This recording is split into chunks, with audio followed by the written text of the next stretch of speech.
Afternoon, time जैसा भी हो आपका समय अच्छा होना चाहिए। Myself Kirti Chaman, Catalyser Institute. आप कैटलाइजर इंस्टीट्यूट के चैनल को लाइक करिए, सब्सक्राइब करिए, कमेंट करिए।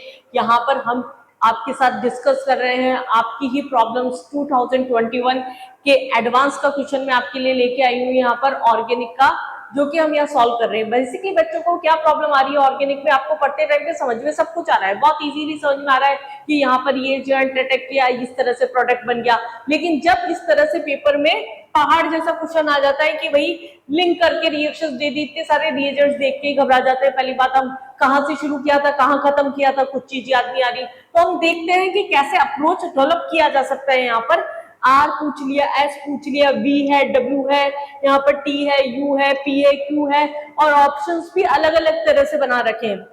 यहाँ पर क्या बोला, क्यू KMnO4 हो सकता है, डब्ल्यू ये पूछ लिया, ये पूछ लिया, आर है यहाँ पर बेंजीन अमीन है, KCN है, क्या क्या पूछ लिया, यहाँ पर भी क्यू पूछ लिया, आर पूछ लिया। तो हम पहले तो क्वेश्चन को जितना हमारे पास पॉसिबल सेट हो सकता है उस तरीके से सेट करें। देखें, फर्स्ट रिएक्शन हमारे पास में क्या है, PHCH3, इसका मतलब बेंजीन के ऊपर CH3 प्रेजेंट है और ब्रोमीन दे रखा है यहाँ लाइट की प्रेजेंस में। हम जानते हैं एल्केन के साथ में अगर अल्ट्रावायलेट लाइट की प्रेजेंस में हेलोजिनेशन कराया जाता है तो हाइड्रोजन हटके वहां पर एलिमिनेशन, यहाँ पर क्या होता है, हेलोजन आके अटैक कर जाता है। हमने क्या किया, यहाँ पर CH2Bra ये अटैक करा लिया फर्स्ट स्टेप में। सेकंड क्या है, यहाँ पर क्यू मिसिंग है। अब यहाँ रिडक्शन करवा रखा है, आर दे रखा है, ओ हो हमें दिख गया क्लोरोफॉर्म। अगर आपको याद हो, क्लोरोफॉर्म की एक ही रिएजेंट जनरली ऑर्गेनिक में क्या यूज होता है, बेसिकली क्लोरोफॉर्म के लिए। जैसे ही हमने क्वेश्चन में ये देखा क्लोरोफॉर्म और बेस, और साथ में ये और हमारे लिए मजेदार चीज आ गई। जिन बच्चों को नेम रिएक्शन अच्छे से आती है, अमाइंस के अंदर हम एक रिएक्शन पढ़ते हैं कार्बन अमाइन टेस्ट, या इसी को हम बोलते हैं यहाँ पर आइसोसाइनाइड टेस्ट। आइसोसाइनाइड टेस्ट के अंदर क्या बनता है, आइसोसाइनाइड बनता है। तो एक चीज तो हमें कहीं ना कहीं क्लियर हो गई कि यहाँ पर आइसोसाइनाइड बन रहा है। पहले ऑप्शन में देखिए S S S S S तो पूछा ही नहीं था, लेकिन हमें ये चीज पता पड़ गई कि एस जो होगा वो आइसोसाइनाइड होगा, क्योंकि यहाँ पर कार्बन अमीन रिएक्शन हो सकती है आइसोसाइनाइड टेस्ट। इसका मतलब यहाँ आर जो होगा वो क्या पॉसिबल है, या तो वो प्राइमरी अमाइनो या एरोमेटिक अमाइनो, क्योंकि आइसोसाइनाइड टेस्ट जो है वो क्या है, या तो प्राइमरी अमाइन देता है या यहाँ पर एरोमेटिक अमाइन देता है। सेकेंडरी और टर्शरी अमाइन हमारे पास में ये नहीं दे रहा है। तो हम उल्टा चलना शुरू हो गए, सीधे चलते चलते एकदम से फिर जैसे ही इस पे नजर गई तो मैंने उल्टा सोचना शुरू कर दिया था। अब हमें ये पता पड़ गया कि यहाँ पर अमाइन प्रेजेंट हो सकता है। अगर अमाइन प्रेजेंट हो सकता है, रिडक्शन दे रखा है, तो हम यहाँ पर क्या बनाए ऐसा बीच में कि हमारे पास में फर्स्ट स्टेप के बाद रिडक्शन होके अमाइन बन जाए। ये सोचना है। क्यू अगर हमारे पास ऑप्शन में है तो ढूंढे। एक हमारे पास में क्यू KMnO4 दे रखा है और क्यू दूसरा AgNO3 दे रखा है। अब देखो ऑप्शन बेस भी चलते हैं ऐसे क्वेश्चंस। यहाँ पर KMnO4 था, अगर ऑक्सीडेशन कर देंगे तो हम कैसे भी नहीं पहुंच सकते, क्योंकि एसिड के कॉम्बिनेशन अगर ऑक्सीडेशन करते हैं, कहीं अमाइड बना है, अमाइड के लिए NH3 कुछ ऐसा प्रेजेंट नहीं है, तो इस ऑप्शन को तो मैं सबसे पहले यहाँ से हटा ही देती हूँ। अब AgNO2 के साथ में रिएक्शन करा के देखते हैं। अगर हमारे पास में यहाँ पर है AgNO3 एल्काइल हैलाइड की, अगर मैंने AgNO3 के साथ रिएक्शन कराई तो बच्चों क्या बनेगा, यहाँ पर ये बन सकता है, यहाँ पर CH2NO2 ये बन सकता है यहाँ पर। और दूसरी स्टेप में यहाँ रिडक्शन करा रखा था। अब आ गया हमें मजा, हमें पता है रिडक्शन जैसे ही कराएंगे तो यहाँ नाइट्रो कंपाउंड किस में कन्वर्ट हो जाएगा, अमाइन में कन्वर्ट हो जाएगा। दैट मीन्स हमारे पास में आर जो हो गया वो क्या हो गया, यहाँ पर अमाइन हो गया। अगर यहाँ अमाइन हो गया, अब आराम से रिडक्शन करा के ये किसमें कन्वर्ट हो जाएगा।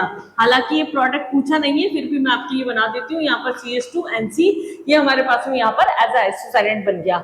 अभी हम देखें, आर किसी ऑप्शन में पूछा था, this is phenyl methane amine, हमें दिख रहा है फिनाइल मीथेन अमाइन। इसका मतलब एडवांस का क्वेश्चन है, दो ऑप्शन भी हो सकते हैं, हमें थोड़ा और सोचना पड़ेगा। तो यहाँ हमारे पास में क्या है, फिनाइल मीथेन अमाइन जो हो गया वो तो बहुत आराम से बन गया। तो ये स्टेप तो हमारे पास में बहुत क्लियर हो गई। फिर भी क्रॉस चेक कर लेते हैं कोई और पॉसिबिलिटी बन रही है क्या, नीचे का यहाँ का ऑप्शन देखते हुए। अब यहाँ दूसरा क्या है, टॉलिन की रिएक्शन हमारे पास करा दी KMnO4 के साथ। अगर KMnO4 के साथ कराइए, KMnO4 एंड K2Cr27, क्या है, स्ट्रॉन्ग ऑक्सीडाइजिंग एजेंट है जो टॉलिन को एसिड में कन्वर्ट कर देते हैं। ऑक्सीडेशन में पढ़ा होगा आप लोगों ने। तो ये क्या हो गया, इसको कार्बोक्सिलिक एसिड में कन्वर्ट कर देगा। कार्बोक्सिलिक एसिड में कन्वर्ट किया, देन अमोनिया की प्रेजेंस में रिएक्शन कराए। तो हमें एक चीज, एक ट्रिक बताती हूँ। एसिड है, एसिड के कोई भी डेरिवेटिव बनाने, डेरिवेटिव का मतलब है अमाइड हो गया आपका, एनहाइड्राइड हो गया, या हेलाइड हो गया, एसाइल हेलाइड हो गया, आई मीन, और एनहाइड्राइड हो गया, ये ईस्टर हो गया। तो उसमें क्या करें, हम पानी निकाल दें और उसी का ऐसा रिएजेंट डाल दें जो ग्रुप वो बना सकता है। NH3 जैसे ही देखा हमने, यहाँ से H2O रिमूव किया तो यहाँ क्या बन गया, अमाइड बन जाएगा। और कोई पॉसिबिलिटी है ही नहीं अमोनिया की प्रेजेंस में, अगर ये एसिड बन रहा है तो यहाँ पर क्या होगा, अमाइन ही बनेगा। कोई ऑप्शन है क्या ऐसा, यू पूछा हुआ है किसी में? यू हमारे पास में कहीं पर भी नहीं है, टी भी हमारे पास में कहीं पर भी नहीं है। तो ये दोनों हमने सिर्फ आगे बढ़ने के लिए सॉल्व किए। आगे टी के बाद में यहाँ पर क्या है, अमाइड है, वापिस आर पे पहुंच रहे हैं। ये दिख रहा है हमें, इसका रिडक्शन कराएं तो हमें क्या मिलेगा, ये मिल जाएगा। यहाँ पर रिडक्शन इसका अगर करवा रहे हैं, H2 अटैक करा रहे हैं, तो इसका मतलब यहाँ पर क्या है, रिड्यूसिंग एजेंट चाहिए वापस कोई सा, amide is converted into amide. अब देखो, अगर एल्केनामाइड है हमारे पास में, कोई भी कार्बन कम हो रहे होते तो हमें एक नॉर्मल रिएक्शन की जगह हॉफमैन ब्रोमाइड डिग्रेडेशन सोचना पड़ता। लेकिन यहाँ सेम नंबर ऑफ कार्बन है, इसका मतलब हमें कहाँ जाना पड़ेगा, नॉर्मल रिडक्शन पर। कोई रिड्यूसिंग एजेंट ढूंढते हैं हम जल्दी से W के लिए। W के लिए हमने W एक ही ऑप्शन में था, इधर था और इधर था, मतलब ये आंसर हो सकता था, लेकिन ये हमारे पास पहले ही क्रॉस हो चुका है, तो ए ऑप्शन तो पहले ही कट चुका था। तो लिथियम एल्यूमिनियम हाइड्रोक्साइड एक चीज सही हो गई हमारे पास में। V और बोला है यहाँ पर, अभी V हमारे पास में क्या था, P is converted into S। ये प्रोडक्ट काम आ गया। हम पहले सोच रहे थे प्रोडक्ट काम नहीं आ रहा इधर वाला, लेकिन काम आ रहा है। यहाँ पर P क्या है, P हमारे पास में बन रहा था, यहाँ पर ये कंपाउंड है, इसको हमें पहुंचाना है आइसोसाइनाइड में। तो हम क्या करवाएं, एक रिएक्शन पढ़ी होगी आप लोगों ने NSR के एग्जांपल के अंदर, alkyl halide when treated with AgCN converted into isocyanide. Isocyanide में कन्वर्ट हो रहा है, RCH2CN है, RCH2NC में कन्वर्ट हो रहा है। इसका मतलब ये क्या हो गया, AgCN हो गया। तो ये दो प्रोडक्ट हमारे पास में आराम से निकल के आ गए, बहुत मुश्किल नहीं था। हम आगे पीछे देखते हुए लिंक करते गए केवल। और ये बताऊं मैं क्वेश्चन आपको, ऑर्गेनिक में कहां से कहां तक आपको सब कुछ जोड़ के तोड़ के दे दिया इन लोगों ने। यहाँ पर क्वेश्चंस के अंदर क्या किया, ये एल्काइल हैलाइड की स्पेसिफिक रिएक्शन दे दी, P से S में कन्वर्ट हो रहे हैं, तो ये एल्काइल हैलाइड की NSR की स्पेसिफिक एक एग्जांपल दे दिया। और यहाँ पर भी कॉन्सेप्ट आपको कंफ्यूज करने के लिए KCl नहीं दिया गया। अगर इन केस KCl होता तो यहाँ साइनाइड बन जाता, और अगर यहाँ AgCN है तो यहाँ आइसोसाइनाइड बन रहा है। तो AgCN और KCN के बेसिस पर हमने ये प्रोडक्ट बना लिया, एल्काइल हैलाइड कवर किया इन लोगों ने यहाँ पर। दूसरा देखो, यहाँ पर टॉलिन is converted into acid, that means oxidation करवाया, हमारे पास ऑक्सीडेशन कवर कर लिया। यहाँ पर पैरेडियम और हाइड्रोजन देखिए क्या रिडक्शन कवर कर लिया।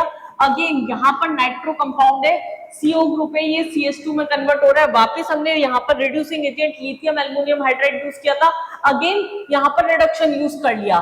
ब्रोमीन की प्रेजेंस में रिएक्शन करवाई थी लाइट की प्रेजेंस में, FSR free radical substitution reaction ले ली, हैलोजिनेशन रिएक्शन ले ली। इसका मतलब, और यहाँ एक सीधी सी नीन रिएक्शन डाल दी, कार्बन एमीन रिएक्शन जो हम बोल रहे हैं, आइसोसाइनाइड टेस्ट जो है, मतलब आपके डिस्टिंग्विश का ये टेस्ट बेस भी एक क्वेश्चन डाल दिया।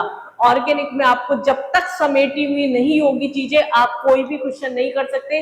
एडवांस की मैं केवल बात नहीं कर रही हूँ, मेंस की अगर मैं बात करूं आपके लिए, तो मेंस में भी अब क्या होता है, चलो एडवांस में तो ये बहुत लंबा क्वेश्चन दे दिया है यहाँ पर, मेंस में 1 2 3 इतना तो अब आ ही रहा है। मतलब आपको फर्स्ट चैप्टर से लेकर लास्ट चैप्टर तक oxidation, reduction, NSR, FSR, ESR, मतलब होल मैकेनिज्म, आपको जब तक ये पूरी तरीके से आता है तभी आप ऑर्गेनिक के क्वेश्चन अटेम्प्ट कर पाएंगे। अप्रोच लगाने का तरीका मैं बता रही हूँ आपको बार बार। सोचिए, अगर आप सीधा नहीं सोच पा रहे, पीछे कोई ऐसा हिंट दे रखा है, जैसे ये एक बहुत ही इजी और अप्रोच करने वाला हिंट था, अगर ऐसा कोई हिंट दे रखा है तो आप पहले उससे पकड़िए, उधर से उल्टा चलना शुरू कीजिए। जैसे यहाँ पर ये रिएक्शन भी बहुत इजी थी, टॉलिन एसिड में कन्वर्ट हो रहा है तो एसिड बनते ही एसिड की सारी रिएक्शंस बहुत इजी होती है। आधे से ज्यादा रिएक्शंस में ये पानी डालना होता है या पानी निकालना होता है अगर हम उसके डेरिवेटिव्स की बात कर रहे हैं, या उसका ऑक्सीडेशन या उसका रिडक्शन करवाना होता है। बेटा ऑर्गेनिक पढ़ते साइंस में क्या होता है, बच्चों की हिम्मत बार बार टूट जाती है, लेकिन ऐसे डरने की जरूरत नहीं है ऑर्गेनिक से। आप जितना उसे प्रैक्टिस करोगे, बार बार करोगे, इस तरह के क्वेश्चंस आप बहुत इजीली सॉल्व कर सकते हो। और मैं आपको एक चीज बताऊं, केमिस्ट्री के अंदर जिन बच्चों का स्ट्रॉन्ग है ऑर्गेनिक, वो बहुत अच्छा स्कोर कर सकते हैं। पहली चीज, अगर आपको आती है तो वो टाइम कम लेती है, आंसर परफेक्ट आते हैं, उसके अंदर गलती होने के चांसेस बहुत कम होते हैं, और एडवांस में ऑर्गेनिक का वेटेज जनरली ज्यादा ही होता है। इसलिए आप ऑर्गेनिक को इस तरीके से पढ़िए, बार बार पढ़ के पढ़िए। अगर जैसे मैकेनिज्म कंप्लीट किया तो क्या करिए, लिंक बनाइए, रिएक्टेंट लिखना शुरू करिए, ए बी सी डी, मतलब alkane, alkene, alkyl hydride, alcohol, और फिर सोचना शुरू करिए कौन कौन सी रिएक्शंस हमने इसमें लिंक करी थी, कौन कौन सी रिएजेंट इसमें लगा सकते हैं। फिर अल्कोहल, एल्डिहाइड, कीटोन, एसिड को उठाइए, उसमें मैक्सिमम आपका ऑक्सीडेशन और रिडक्शन कवर हो जाएगा। इस तरह से अगर आप करेंगे ना ऑर्गेनिक, तो बहुत स्मूथली आप कर पाएंगे। All the best. आगे इसी तरह से हम क्वेश्चंस डिस्कस करेंगे, और भी एडवांस के क्वेश्चंस ही आपके कॉन्सेप्ट क्लियर करने के लिए मैं लेके आऊंगी। कैटलाइजर्स इंस्टीट्यूट कीर्ति जवाहर, चैनल को लाइक करिए, सब्सक्राइब करिए आगे देखने के लिए। Thank you.